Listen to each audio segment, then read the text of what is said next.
নমস্কাৰ। আমাৰ মছলপুৰ জিলাৰ সকলো সাংবাদিক বন্ধুসকললৈ মোৰ দলৰ তৰফৰ পৰা আন্তৰিক শুভেচ্ছা জ্ঞাপন কৰিছোঁ। আজি আমাৰ এই মছলপুৰ জিলা কাৰ্যালয়ত আমাৰ UPPL দলৰ 4টা ব্লক কমিটি আৰু জিলা কমিটিক লৈ আমাৰ মত বিনিময় এটা সভা ইয়াত হৈছিলে আৰু এই মত বিনিময় সভা আমি প্ৰতিটা জিলাতে আমি কৰি আছোঁ। তো সেই আমাৰ কাৰ্যসূচী মতে আজি মছলপুৰ জিলাত আমাৰ এই মত বিনিময় সভা আছিল আৰু আপোনালোকক মই এটা বস্তু আজি অৱগত কৰিবলৈ আমি চেষ্টা কৰি আছোঁ যে আমাৰ UPPL দলৰ চৰকাৰে আজি 4টা বছৰ আমি পাৰ কৰিলোঁ আৰু আমাৰ যে ঐতিহাসিক BTR চুক্তি সেই BTR চুক্তি আমাৰ 5 বছৰ অতিক্ৰম কৰিলে অহা 27 তাৰিখে আমাৰ 5 বছৰ পূৰ্ণ হ'ব। তো আমি এই 4 বছৰত আপোনালোকে জানে যে বিগত 17 বছৰ চৰকাৰৰ তুলনাত আমি 4 বছৰত কি কৰিছোঁ আপোনালোকে হয়তো মিডিয়া পাৰ্চনসকলে আপোনালোকে ভালকৈ জানে যে গতিকে আমি আজিৰ দিনত আপোনালোকক এটা বস্তু আপোনালোকৰ মাজেদি এটা বস্তু ক'বলৈ গৈ আছোঁ যে আমি BTR চৰকাৰে আৰু আমাৰ প্ৰমোদ বড়ো চৰকাৰৰ নেতৃত্বত আমি গোটেই BTR অঞ্চলৰ সকলো শ্ৰেণীৰ ৰাইজৰ অন্তৰ চুবলৈ আমি পাইছোঁ। তাৰ কাৰণে আমি ৰাইজক আজিৰ দিনত আমাৰ এই মছলপুৰ জিলা কমিটিৰ অফিচৰ তৰফ হৈ মই ধন্যবাদ জ্ঞাপন কৰিছোঁ। আমি আমাৰ সেই চৰকাৰৰ দিনত আমি দিন দুখীয়া মানুহৰ বিভিন্ন ধৰণৰ আঁচনিৰে আমি ৰাইজৰ ওচৰলৈ যাবলৈ পাৰিছোঁ আৰু আমাৰ এই BTR চৰকাৰৰ অধীনত আমি 30টাতকৈ অধিক মিছন সেই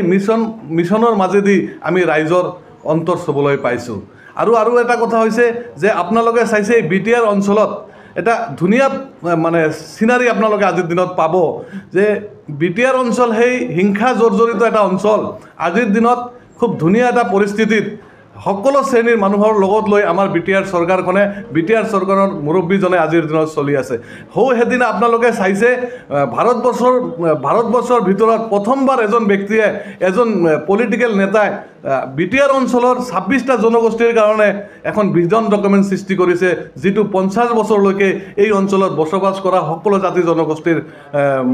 কামত লাগি যাব। গতিকে মই আপোনালোকৰ মাধ্যমেৰে এটা বস্তু আহ্বান জনাওঁ যে আমি দল হিচাপে UPPL দল আজি 40টা সমষ্টিতে আমি দল হিচাপে আজিৰ দিনত শক্তিশালী হৈছোঁ। আমাৰ দলৰ সকলো কৰ্মীসকলে আজিৰ দিনত দলীয়ভাৱে কাম কৰি আছে আৰু আমাৰ দলৰ নীতি আৰু আদৰ্শৰ প্ৰতি ৰাইজে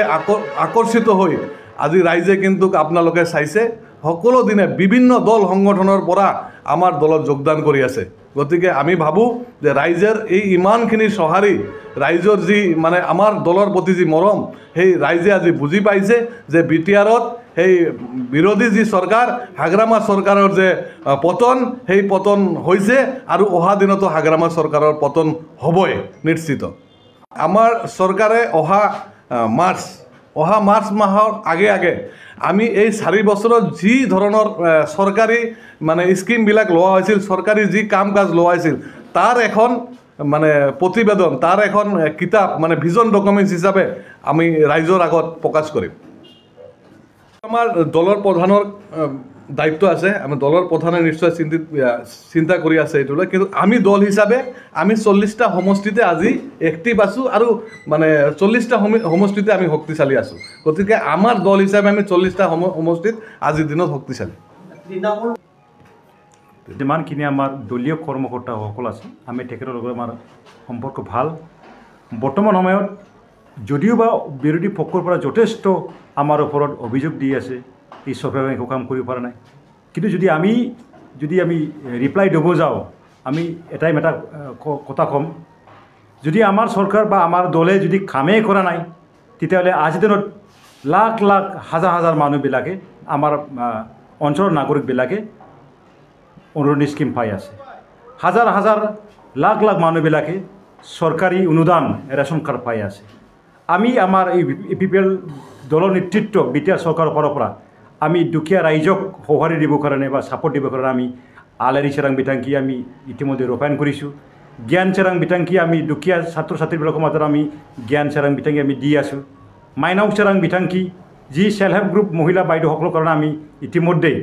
10,000কৈ অধিক ৰাইজৰ কাৰণে আমি ইতিমধ্যে দিবলৈ সক্ষম হৈছোঁ। তেনেকুৱা বহু কাম আছে যিবিলাক কামৰ দ্বাৰা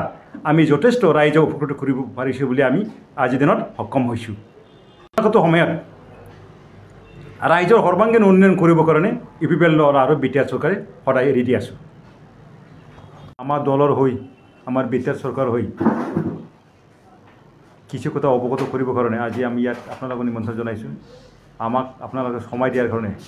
পোনপ্ৰথমে ধন্যবাদ জনাইছোঁ। এতিয়া মই আমাৰ দলৰ CWC মেম্বাৰ তথা আমাৰ মিডিয়া চেলৰ মুখপাত্ৰ মণ্টু ডেক। নমস্কাৰ। আমাৰ মুছলপুৰ জিলাৰ সকলো সাংবাদিক বন্ধুসকললৈ মোৰ দলৰ তৰফৰ পৰা আন্তৰিক শুভেচ্ছা জ্ঞাপন কৰিছোঁ। আজি আমাৰ এই মুছলপুৰ জিলা কাৰ্যালয়ত আমাৰ UPPL দলৰ 4টা ব্লক কমিটি আৰু জিলা কমিটিক লৈ আমাৰ মত বিনিময় এটা সভা ইয়াত হৈছিলে আৰু এই মত বিনিময় সভা আমি প্ৰতিটা জিলাতে আমি কৰি আছোঁ। তো সেই আমাৰ কাৰ্যসূচী মতে আজি মুছলপুৰ জিলাত আমাৰ এই মত বিনিময় সভা আছিল আৰু আপোনালোকক মই এটা বস্তু আজি মানে অৱগত কৰিবলৈ আমি চেষ্টা কৰি আছোঁ যে আমাৰ UPPL দলৰ চৰকাৰে আজি 4টা বছৰ আমি পাৰ কৰিলোঁ আৰু আমাৰ যে ঐতিহাসিক BTR চুক্তি সেই BTR চুক্তি আমাৰ 5 বছৰ অতিক্ৰম কৰিলে অহা 27 তাৰিখে আমাৰ 5 বছৰ পূৰ্ণ হ'ব। তো আমি এই 4 বছৰত আপোনালোকে জানে যে বিগত 17 বছৰ চৰকাৰৰ তুলনাত আমি 4 বছৰত কি কৰিছোঁ আপোনালোকে হয়তো মিডিয়া পাৰ্চনসকলে আপোনালোকে ভালকৈ জানে যে গতিকে আমি আজিৰ দিনত আপোনালোকক এটা বস্তু আপোনালোকৰ মাজেদি এটা বস্তু ক'বলৈ গৈ আছোঁ যে আমি BTR চৰকাৰে আৰু আমাৰ প্ৰমোদ বড়ো চৰকাৰৰ নেতৃত্বত আমি গোটেই BTR অঞ্চলৰ সকলো শ্ৰেণীৰ ৰাইজৰ অন্তৰ চুবলৈ আমি পাইছোঁ। তাৰ কাৰণে আমি ৰাইজক আজিৰ দিনত আমাৰ এই মুছলপুৰ জিলা কমিটি অফিচৰ তৰফ হৈ মই ধন্যবাদ জ্ঞাপন কৰিছোঁ। আমি আমাৰ সেই চৰকাৰৰ দিনত আমি দিন দুখীয়া মানুহৰ বিভিন্ন ধৰণৰ আঁচনিৰে আমি ৰাইজৰ ওচৰলৈ যাবলৈ পাৰিছোঁ আৰু আমাৰ এই BTR চৰকাৰৰ অধীনত আমি 30টাতকৈ অধিক মিছন সেই মিছনৰ মাজেদি আমি ৰাইজৰ অন্তৰ চুবলৈ পাইছোঁ আৰু এটা কথা হৈছে যে আপোনালোকে চাইছে BTR অঞ্চলত এটা ধুনীয়া মানে চিনাৰী আপোনালোকে আজিৰ দিনত পাব যে BTR অঞ্চল সেই হিংসা জৰ্জৰিত এটা অঞ্চল আজিৰ দিনত খুব ধুনীয়া এটা পৰিস্থিতিত সকলো শ্ৰেণীৰ মানুহৰ লগত লৈ আমাৰ BTR চৰকাৰখনে BTR চৰকাৰৰ মুৰব্বীজনে আজিৰ দিনত চলি আছে। সেইদিনা আপোনালোকে চাইছে ভাৰতবৰ্ষৰ ভিতৰত প্ৰথমবাৰ এজন ব্যক্তিয়ে এজন পলিটিকেল নেতাই BTR অঞ্চলৰ 26টা জনগোষ্ঠীৰ কাৰণে এখন ভিজন ডকুমেণ্ট সৃষ্টি কৰিছে যিটো 50 বছৰলৈকে এই অঞ্চলত বসবাস কৰা সকলো জাতি জনগোষ্ঠীৰ কামত লাগি যাব। তো গতিকে মই আপোনালোকৰ মাধ্যমেৰে এটা বস্তু আহ্বান জনাওঁ যে আমি দল হিচাপে UPPL দল আজি 40টা সমষ্টিতে আমি দল হিচাপে আজিৰ দিনত শক্তিশালী হৈছোঁ। আমাৰ দলৰ সকলো কৰ্মীসকলে আজিৰ দিনত দলীয়ভাৱে কাম কৰি আছোঁ আৰু আমাৰ দলৰ নীতি আৰু আদৰ্শৰ প্ৰতি ৰাইজে আকৰ্ষিত হৈ আজি ৰাইজে কিন্তু আপোনালোকে চাইছে সকলো দিনে বিভিন্ন দল সংগঠনৰ পৰা আমাৰ দলত যোগদান কৰি আছে। গতিকে আমি ভাবোঁ যে ৰাইজৰ এই ইমানখিনি সঁহাৰি ৰাইজৰ যি মানে আমাৰ দলৰ প্ৰতি যি মৰম সেই ৰাইজে আজি বুজি পাইছে যে BTRত সেই বিৰোধী যি চৰকাৰ হাগ্ৰামা চৰকাৰৰ যে পতন সেই পতন হৈছে আৰু অহা দিনতো হাগ্ৰামা চৰকাৰৰ পতন হ'বই নিশ্চিত। আমাৰ চৰকাৰে অহা মাৰ্চ মাহৰ আগে আমি এই 4 বছৰত যি ধৰণৰ চৰকাৰী মানে স্কিমবিলাক লোৱা হৈছিল চৰকাৰী যি কাম কাজ লোৱা হৈছিল তাৰ এখন মানে প্ৰতিবেদন তাৰ এখন কিতাপ মানে ভিজন ডকুমেণ্টছ হিচাপে আমি ৰাইজৰ আগত প্ৰকাশ কৰিম। আমাৰ দলৰ প্ৰধানৰ দায়িত্ব আছে আমি দলৰ প্ৰধানে নিশ্চয় চিন্তা কৰি আছে এইটোলৈ কিন্তু আমি দল হিচাপে আমি 40টা সমষ্টিতে আজি এক্টিভ আছোঁ আৰু মানে 40টা সমষ্টিতে আমি শক্তিশালী আছোঁ। গতিকে আমাৰ দল হিচাপে আমি 40টা সমষ্টিত আজিৰ দিনত শক্তিশালী। যিমানখিনি আমাৰ দলীয় কৰ্মকৰ্তাসকল আছে আমি তেখেতৰ লগত আমাৰ সম্পৰ্ক ভাল। বৰ্তমান সময়ত যদিও বা বিৰোধী পক্ষৰ পৰা যথেষ্ট আমাৰ ওপৰত অভিযোগ দি আছে এই চৰকাৰে একো কাম কৰিব পৰা নাই কিন্তু যদি আমি ৰিপ্লাই দিব যাওঁ আমি এটা কথা ক'ম যদি আমাৰ চৰকাৰ বা আমাৰ দলে যদি কামেই কৰা নাই তেতিয়াহ'লে আজিৰ দিনত লাখ লাখ হাজাৰ মানুহবিলাকে আমাৰ অঞ্চলৰ নাগৰিকবিলাকে অৰুণোদয় স্কিম পাই আছে। হাজাৰ লাখ মানুহবিলাকে চৰকাৰী অনুদান ৰেচন কাৰ্ড পাই আছে। আমি আমাৰ এই UPPL দলৰ নেতৃত্ব BTR চৰকাৰৰ ফালৰ পৰা আমি দুখীয়া ৰাইজক সঁহাৰি দিবৰ কাৰণে বা ছাপোৰ্ট দিবৰ কাৰণে আমি আলাৰি চেৰাং বিটাংকি আমি ইতিমধ্যে ৰূপায়ণ কৰিছোঁ জ্ঞান চেৰাং বিটাংকি আমি দুখীয়া ছাত্ৰ ছাত্ৰীবিলাকৰ মাজত আমি জ্ঞান চেৰাং বিটাংকি আমি দি আছোঁ মাইনাও চেৰাং বিটাংকি যি সেল্ফ হেল্প গ্ৰুপ মহিলা বাইদেউসকলৰ কাৰণে আমি ইতিমধ্যে 10,000কৈ অধিক ৰাইজৰ কাৰণে আমি ইতিমধ্যে দিবলৈ সক্ষম হৈছোঁ তেনেকুৱা বহু কাম আছে যিবিলাক কামৰ দ্বাৰা আমি যথেষ্ট ৰাইজক উপকৃত কৰিব পাৰিছোঁ বুলি আমি আজিৰ দিনত সক্ষম হৈছোঁ আগত সময়ত ৰাইজৰ সৰ্বাংগীন উন্নয়ন কৰিবৰ কাৰণে UPPL দল আৰু BTR চৰকাৰে সদায় ৰেডি আছোঁ আমাৰ দলৰ হৈ আমাৰ BTR চৰকাৰ হৈ কিছু কথা অৱগত কৰিবৰ কাৰণে আজি আমি ইয়াত আপোনালোকক নিমন্ত্ৰণ জনাইছোঁ আমাক আপোনালোকে সময় দিয়াৰ কাৰণে পোনপ্ৰথমে ধন্যবাদ জনাইছোঁ এতিয়া মই আমাৰ দলৰ CWC মেম্বাৰ তথা আমাৰ মিডিয়া চেলৰ মুখপাত্ৰ মণ্টু ডেক নমস্কাৰ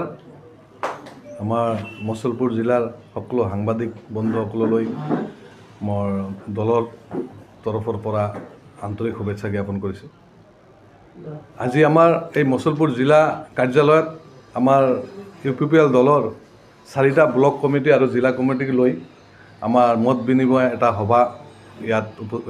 হৈছিলে আৰু এই মত বিনিময় সভা আমি প্ৰতিটা জিলাতে আমি কৰি আছোঁ তো সেই আমাৰ কাৰ্যসূচী মতে আজি মুছলপুৰ জিলাত আমাৰ এই মত বিনিময় সভা আছিল আৰু আপোনালোকক মই এটা বস্তু আজি মানে অৱগত কৰিবলৈ আমি চেষ্টা কৰি আছোঁ যে আমাৰ UPPL দলৰ চৰকাৰে আজি 4টা বছৰ আমি পাৰ কৰিলোঁ আৰু আমাৰ যে ঐতিহাসিক BTR চুক্তি সেই BTR চুক্তি আমাৰ 5 বছৰ অতিক্ৰম কৰিলে অহা 27 তাৰিখে আমাৰ 5 বছৰ পূৰ্ণ হ'ব তো আমি এই 4 বছৰত আপোনালোকে জানে যে বিগত 17 বছৰ চৰকাৰৰ তুলনাত আমি 4 বছৰত কি কৰিছোঁ আপোনালোকে হয়তো মিডিয়া পাৰ্চনসকলে আপোনালোকে ভালকৈ জানে যে গতিকে আমি আজি